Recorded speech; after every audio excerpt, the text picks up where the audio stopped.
창세기 39장. 한편 요셉은 이집트로 끌려갔습니다. 보디발이 요셉을 그곳으로 끌고 간 이스마엘 사람들로부터 요셉을 샀습니다. 보디발은 이집트 사람이며 바로의 신하인 경호대장이었습니다. 여호와께서 요셉과 함께 하심으로 요셉은 형통하게 됐습니다. 요셉은 이집트 사람인 주인의 집에 머물렀습니다. 요셉의 주인은 여호와께서 그와 함께 하시고 그가 하는 일마다 여호와께서 잘되게 해주시는 것을 보았습니다. 요셉은 주인의 눈에 들어 가까이서 그를 섬기게 됐습니다. 보디발은 그에게 집안일을 맡기고 자기가 가진 것을 다 관리하게 했습니다. 그가 요셉에게 자기 집안일과 자기가 가진 것을 다 맡긴 때부터 여호와께서 요셉 때문에 그 이집트 사람의 집에 복을 내리셨습니다. 여호와의 복이 집안에 있는 것에나 들에 있는 것에나 보디발이 가진 모든 것에 내렸습니다. 그래서 그는 모든 것을 요셉에게 맡겨두고 자기가 먹을 것 외에는 아무것도 신경 쓰지 않았습니다. 요셉은 외모가 아름답고 얼굴이 잘생긴 사람이었습니다. 얼마 후에 주인의 아내가 요셉에게 눈짓을 하며 말했습니다. 나와 같이 자자. 요셉은 거절하면서 자기 주인의 아내에게 말했습니다. 보십시오. 주인께서는 집안에 있는 것들에 대해 제게 전혀 간섭하지 않으시고 자신이 가진 모든 것을 제게 맡기셨습니다. 이 집에서 저보다 큰 사람이 없습니다. 내 주인께서 제게 허락하지 않으신 것이라고는 마님밖에 없는데 그것은 마님은 주인의 아내이기 때문입니다. 그런데 제가 어떻게 그렇게 악한 짓을 저질러 하나님께 죄를 짓겠습니까? 그녀가 날이면 날마다 요셉에게 끈질기게 요구했지만 요셉은 그녀와 함께 자기를 거절했을 뿐만 아니라 함께 있으려고도 하지 않았습니다. 그러던 어느 날 그가 일을 하러 집 안으로 들어갔는데 마침 집안에 그 집 하인들이 아무도 없었습니다. 주인의 아내가 요셉의 옷자락을 붙잡고 말했습니다. 나와 같이 자자. 그러나 요셉은 뿌리치며 옷을 그녀의 손에 버려둔 채 집 밖으로 도망쳤습니다. 그녀는 요셉이 겉옷을 자기 손에 버려둔 채 집 밖으로 도망친 것을 보고 집에서 일하는 하인들을 불러 말했습니다. 보라, 주인께서 우리를 웃음거리로 만들려고 이 히브리 사람을 데려왔나 보구나. 이 사람이 내게로 와서 나를 덮치려고 해서 내가 큰 소리를 질렀다. 내가 목소리를 높여 고함치니까 그가 옷을 내 옆에 버려둔 채 집 밖으로 도망쳤다. 그녀는 주인이 집에 돌아올 때까지 그 옷을 곁에 두고 있다가 그에게 이 일들에 대해서 말했습니다. 당신이 우리에게 데려온 저 히브리 종이 저를 희롱하려고 제게로 들어왔습니다. 그런데 제가 고함치는 소리를 듣자 자기 옷을 나한테 버려두고 집 밖으로 도망쳤습니다. 그의 아내가 당신의 종이 내게 이런 짓을 했습니다 라고 말하는 것을 듣자 주인은 크게 분노했습니다. 요셉의 주인은 요셉을 데려다가 왕의 죄수를 가두는 감옥에 집어넣었습니다. 요셉은 감옥에 갇혔습니다. 그러나 여호와께서 요셉과 함께 하셨고 그에게 자비를 베푸셔서 요셉을 간수의 마음에 들게 하셨습니다. 간수는 요셉에게 감옥에 있는 모든 사람들과 거기에서 이루어지는 모든 일들을 다 맡겼습니다. 간수는 요셉이 맡은 모든 것에 대해 조금도 간섭하지 않았습니다. 이는 여호와께서 요셉과 함께 하셔서 그가 하는 일마다 형통하게 하셨기 때문입니다. 마가복음 9장. 예수께서 그들에게 말씀하셨습니다. 내가 너희에게 진실로 말한다. 여기 서 있는 사람 가운데 죽기 전에 하나님 나라가 능력을 떨치며 오는 것을 볼 사람이 있다. 6일 후에 예수께서 베드로, 야고보, 요한만 따로 데리고 높은 산으로 올라가셨습니다. 그런데 예수께서 그들 앞에서 모습이 변하셨습니다. 예수의 옷은 이 세상 그 누구도 더 이상 희게 할 수 없을 만큼 새하얗고 광채가 났습니다. 그리고 거기에 엘리야가 모세와 함께 그들 앞에 나타나 예수와 이야기를 나누었습니다. 베드로가 예수께 말했습니다. 주여, 우리가 여기 있는 것이 좋겠습니다. 우리가 초막 3개를 만들어 하나에는 주를, 하나에는 모세를, 하나에는 엘리야를 모시도록 하겠습니다. 모두들 몹시 두려웠기 때문에 베드로는 무슨 말을 해야 좋을지 몰라 이렇게 말했습니다. 그때 구름이 나타나 그들 위에 덮더니 구름 속에서 소리가 들려왔습니다. 이는 내 사랑하는 아들이다. 그의 말을 들으라. 그 순간 그들은 주위를 살펴보았습니다. 그러나 그때는 이미 아무도 보이지 않고 오직 예수만 그들과 함께 계셨습니다. 산을 내려오시면서 예수께서 제자들에게 단단히 일러두셨습니다. 인자가 죽은 사람 가운데서 살아날 때까지는 지금 본 것을 아무에게도 말하지 말라. 제자들은 이 일을 마음에 새겨두면서도 죽은 사람 가운데서 살아난다는 것이 무슨 뜻인지 몰라 서로 물어보았습니다. 제자들이 예수께 물었습니다. 왜 율법학자들은 엘리야가 먼저 와야 한다고 말한 것입니까? 예수께서 대답하셨습니다. 참으로 엘리야가 먼저 와서 모든 것을 회복시킨다. 그런데 왜 성경에는 인자가 많은 고난을 받고 멸시를 당할 것이라고 기록된 것이냐? 내가 너희에게 말한다. 엘리야는 이미 왔다. 그런데 사람들은 그에 대해 성경에 기록돼 있는 대로 그를 자기들 마음대로 대했다. 그들이 다른 제자들에게 돌아와 보니 그 제자들이 많은 사람들에게 둘러싸여 율법학자들과 논쟁을 벌이고 있었습니다. 사람들은 모두 예수를 보자마자 몹시 놀라며 달려와 맞이했습니다. 예수께서 물으셨습니다. 무슨 일로 이렇게 논쟁하고 있느냐? 무리 가운데 한 사람이 대답했습니다. 선생님, 제가 아들을 데려왔습니다. 그 아이는 말 못하게 하는 더러운 귀신이 들려 있습니다. 귀신이 한번 아이를 사로잡으면 아이가 땅에 거꾸러집니다. 그러면 아이는 입에 거품을 물고 이를 갈면서 몸이 뻣뻣하게 굳습니다. 그래서 선생님의 제자들에게 귀신을 쫓아내달라고 부탁했지만 쫓아내지 못했습니다. 예수께서 말씀하셨습니다. 이 믿음 없는 세대야. 내가 언제까지 너희와 함께 있어야 하겠느냐? 내가 언제까지 너희에게 참아야 하겠느냐? 아이를 데려오라. 그러자 그들이 아이를 예수께 데려왔습니다. 더러운 귀신은 예수를 보더니 곧 아이의 몸에 경련을 일으켰습니다. 아이는 땅에 거꾸러지더니 입에 거품을 물고 뒹굴었습니다. 예수께서 아이의 아버지에게 물으셨습니다. 이 아이가 언제부터 이렇게 됐느냐? 그가 대답했습니다. 아주 어릴 때부터입니다. 귀신이 아이를 죽이려고 여러 번 불 속에 내던지고 물 속에도 빠뜨렸습니다. 그러나 선생님께서 어떻게든 하실 수 있다면 제발 우리를 불쌍히 여기시고 도와주십시오. 예수께서 말씀하셨습니다. 하실 수 있다면이 무슨 말이냐? 믿는 사람에게는 모든 일이 가능하다. 그러자 곧 아이의 아버지가 소리쳤습니다. 내가 믿습니다. 믿음이 부족한 나를 도와주십시오. 많은 사람들이 이 광경을 보려고 달려오는 것을 보시고 예수께서 귀신을 꾸짖으셨습니다. 듣지 못하게 하고 말 못하게 하는 귀신아, 내가 너에게 명령한다. 이 아이에게서 나와 다시는 들어가지 마라. 더러운 귀신은 소리 지르며 아이에게 심한 경련을 일으키더니 나갔습니다. 아이가 죽은 것 같이 돼 누워있자 많은 사람들이 수군거렸습니다. 아이가 죽었나 보다. 그때 예수께서 아이의 손을 잡아 일으키셨습니다. 그러자 아이가 벌떡 일어섰습니다. 예수께서 집 안으로 들어가신 후에 제자들이 따로 물어보았습니다. 어째서 저희는 귀신을 쫓아내지 못했습니까? 예수께서 대답하셨습니다. 이런 귀신은 오직 기도로만 쫓아낼 수 있다. 그들은 그곳을 떠나 갈릴리를 지나가게 됐습니다. 그러나 예수께서는 자기 일행이 어디로 가는지 사람들이 모르기를 바라셨습니다. 이는 제자들을 가르치고 계셨기 때문입니다. 예수께서 그들에게 말씀하셨습니다. 인자는 배반을 당하고 사람들의 손에 넘겨져 죽임당할 것이다. 그러나 3일 만에 그는 다시 살아날 것이다. 그러나 제자들은 그 말씀이 무슨 뜻인지 깨닫지 못했고 두려워서 예수께 묻지도 못했습니다. 그들이 가버나움으로 갔습니다. 집 안에 계실 때에 예수께서 제자들에게 물으셨습니다. 오는 길에 너희끼리 왜 논쟁했느냐? 그러자 제자들은 말이 없었습니다. 그들은 길에서 누가 가장 큰 사람이냐 하는 문제로 다투었기 때문입니다. 예수께서 자리에 앉으시면서 12제자를 불러놓고 말씀하셨습니다. 누구든지 첫째가 되려면 모든 사람의 꼴찌가 돼야 하고 모든 사람을 섬기는 종이 돼야 한다. 예수께서 한 어린아이를 데려와 그들 가운데에 세우셨습니다.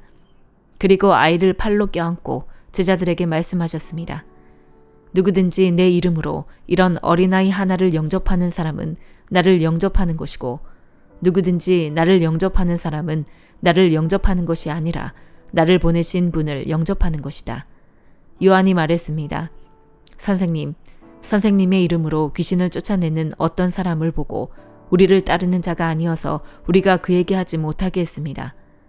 예수께서 말씀하셨습니다. 못하게 하지 마라. 내 이름으로 기적을 행하고 나서 바로 나를 욕할 사람은 없다. 누구든지 우리를 반대하지 않으면 우리 편이다. 내가 너희에게 진실로 말한다.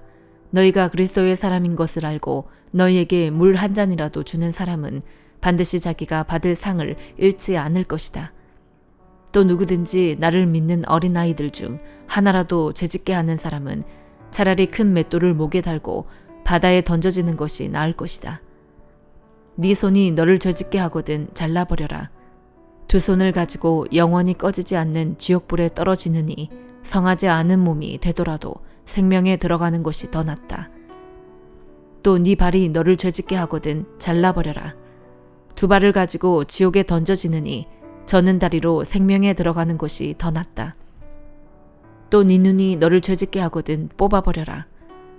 두 눈을 가지고 지옥에 던져지느니 한 눈만 가지고 하나님 나라에 들어가는 것이 더 낫다. 지옥은 벌레도 죽지 않고 불도 꺼지지 않는 곳이다.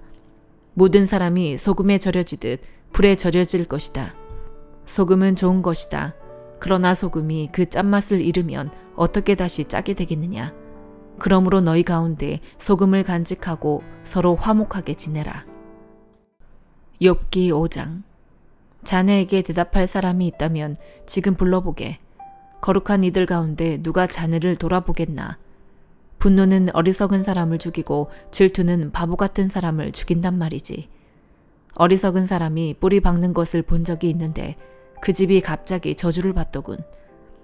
그 자식들은 무사한 것과는 거리가 멀어서 성문 앞에서 짓눌리고 있는데도 구해주는 사람이 없더군. 그들이 추수한 것은 배고픈 사람이 먹어 치우되 가시나무에서 난 것까지도 먹고 그 제사는 목마른 사람들이 집어삼킨다네. 어려움은 흙먼지에서 나는 게 아니고 고난은 땅에서 생겨나는 게 아니지. 그러나 불꽃이 위로만 솟듯이 사람은 고난받기 위해 태어나는 것일세. 나 같으면 하나님을 찾아서 하나님께 내 사정을 맡겼을 텐데 그분은 크고도 헤아릴 수 없는 일을 하시고 기적을 셀 수 없이 보이시며 땅에 비를 내리시고 밭에 물을 대시며 낮은 사람들을 높은 곳에 세우시고 슬퍼하는 사람들을 안전한 곳으로 들어 올리신다네. 또 교활한 사람의 계략을 좌절시켜 그 손이 이를 이루지 못하게 하신다네. 지혜로운 사람들을 자기 꾀에 빠뜨리시고 간교한 사람의 계획이 뒤틀리게 하시네. 대낮에도 그들이 어둠을 맞닥뜨리니 정오에도 밤에 하듯이 더듬고 다닌다네. 그러나 그분은 궁핍한 사람들을 칼날과 같은 그들의 입에서 구해내시고 힘있는 사람들의 손아귀에서 구해내신다네. 그렇기에 가난한 사람들에게 희망이 있고 불의가 자기 입을 막는 것 아니겠나. 이보게, 하나님께서 바로잡아 주시는 사람은 복이 있다네. 그러니 전능하신 분의 훈계를 거절하지 말게.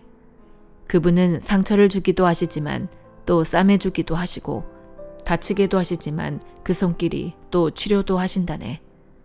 그분이 6 재앙에서도 자네를 구해내시고 아니 7 재앙에서도 자네에게 아무 해도 끼치지 않게 하실 것에 기근 속에서도 그분은 자네를 죽음에서 구속하시고 전쟁에서도 칼의 권세로부터 자네를 구속하실 것에 자네는 혀의 채찍에서 보호받을 것이고 멸망이 닥칠 때 두려워할 필요가 없을 것에 자네는 멸망과 기근을 비웃을 것이고 땅의 짐승들을 두려워할 필요가 없을 걸세. 자네가 밭의 돌들과 언약을 맺고 들짐승들이 자네와 잘 어울려 지낼 테니 말이네. 자네는 자네 장막에 아무 탈이 없음을 알게 될 것이고 자네 거처를 살펴보아도 아무것도 잃은 것이 없음을 알게 될 걸세. 자네의 자손이 많아지고 자네 후손이 땅의 풀처럼 될 것을 자네가 알게 될 걸세. 때가 되면 곡식단을 모아들이듯이 자네가 수명이 다해서야 무덤으로 갈 것이네. 아 그렇군. 우리가 고찰해 본 것이니 이 말이 맞을 것에. 그러니 자네 유익을 위해 그것을 알았으면 좋겠네. 로마서 9장. 나는 그리스도 안에서 진실을 말하고 거짓말을 하지 않습니다. 내 양심이 성령 안에서 내게 이것을 증언합니다. 곧 내게 큰 근심이 있다는 것과 내 마음에 끊임없는 고통이 있다는 것입니다. 나는 내 형제, 곧 육신을 따라 된 내 동족을 위해서라면 나 자신이 저주를 받아 그리스도에게서 끊어진다 할지라도 좋습니다. 내 동족은 이스라엘 사람입니다. 그들에게는 양자됨과 영광과 언약들과 율법을 세우심과 예배와 약속들이 있고 조상도 그들의 것이요 육신적으로는 그리스도도 그들에게서 나셨습니다. 그분은 만물 위에 계시고 영원토록 찬양받으실 하나님이십니다. 아멘. 그러나 하나님의 말씀이 파기된 것 같지는 않습니다. 이스라엘에게서 난 사람들이라고 해서 다 이스라엘이 아니고 아브라함의 씨라고 해서 다 그의 자녀가 아니기 때문입니다. 오히려 이삭에게서 난 자라야 네 씨라고 불릴 것이다 라고 하셨습니다. 곧 육신의 자녀가 하나님의 자녀가 아니라 오직 약속의 자녀가 씨로 여김을 받는다는 것입니다. 약속의 말씀은 이것입니다. 내년 이맘때 내가 올 것이니 사라에게 아들이 있을 것이다. 그뿐이 아닙니다. 리브가가 또한 우리 조상 이삭 한 사람으로 인해 임신했는데 그 자식들이 아직 태어나지도 않고 또 어떤 선이나 악을 행하기도 전에 택하심을 따라 되는 하나님의 뜻이 횡의로 인하지 않고 오직 부르시는 분으로 인해 서게 하시려고 리브가에게 말씀하시기를 큰 자가 어린 자를 섬길 것이다 라고 하셨습니다. 기록되기를 내가 야곱은 사랑하고 에서는 미워했다라고 한 것과 같습니다. 그렇다면 우리가 무슨 말을 하겠습니까? 하나님이 불의하십니까? 결코 그럴 수 없습니다. 하나님께서 모세에게 말씀하시기를 내가 긍휼히 여길 자를 긍휼히 여기고 내가 불쌍히 여길 자를 불쌍히 여길 것이다 라고 하셨습니다. 그러므로 이것은 원하는 사람에게 달려있는 것도 아니고 다름질하는 사람에게 달려있는 것도 아니고 오직 긍휼히 여기시는 하나님께 달려있습니다. 성경에서 바로에게 말씀하시기를 내가 이를 위해 너를 세웠으니 곧 너로 인해 내 능력을 나타내고 내 이름이 온 땅에 전파되게 하려는 것이다 라고 했습니다. 이와 같이 하나님께서는 원하시는 사람을 긍휼히 여기시고 원하시는 사람을 완악하게 하십니다. 그러면 그대는 내게 그렇다면 하나님은 왜 여전히 책망하시는 것입니까? 누가 그분의 뜻을 거역하겠습니까? 라고 할 것입니다. 그러나 사람이 무엇이기에 감히 하나님께 말대답을 한단 말입니까? 지음을 받은 것이 지은 자에게 왜 나를 이렇게 만들었습니까? 라고 되들 수 있겠습니까? 토기장이가 진흙 한 덩어리를 가지고 하나는 귀히 쓸 그릇을 다른 하나는 막 쓸 그릇을 만들 권리가 없겠습니까? 만일 하나님께서 진노를 보이시고 능력을 알리시고자 멸망받도록 예비된 진노의 그릇에 대해 오래 참으심으로 관용하시고 영광을 받도록 예비하신 긍휼의 그릇에 대해 그분의 영광이 풍성함을 알게 하고자 하셨다면 어찌하겠습니까? 하나님께서 우리를 바로 이 그릇으로 부르셨으니 곧 유대 사람 가운데서뿐 아니라 이방 사람 가운데서도 부르셨습니다. 호세아서에서도 하나님께서 말씀하시기를 내가 내 백성이 아닌 자를 내 백성이라 사랑받지 못한 자를 사랑받는 자라 부를 것이다. 그리고 너희는 내 백성이 아니다 라고 그들에게 말한 그곳에서 그들이 살아계신 하나님의 아들들이라 불릴 것이다 라고 한 것과 같습니다. 이사야도 이스라엘에 대해 부르짖기를 비록 이스라엘 자손의 수가 바다의 모래알 같을지라도 오직 남은 자만 구원받을 것이다. 주께서 그 말씀하신 것을 땅 위에서 온전하고 신속히 이루실 것이다 라고 했습니다. 또한 이사야가 미리 말하기를 만군의 주께서 우리에게 씨를 남겨두지 않으셨더라면 우리는 소돔같이 되고 고모라같이 됐을 것이다 라고 한 것과 같습니다. 그렇다면 우리가 무슨 말을 하겠습니까?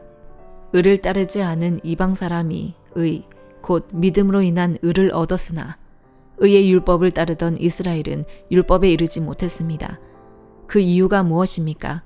이는 그들이 믿음에 의해서가 아니라 행위로 의를 얻는 것처럼 행했기 때문입니다. 그들은 걸림돌에 걸려 넘어지고 말았습니다. 기록되기를 보라 내가 시온의 걸림돌과 거치는 바위를 두리니 그를 믿는 자는 수치를 당하지 않을 것이다 라고 한 것과 같습니다. 아멘.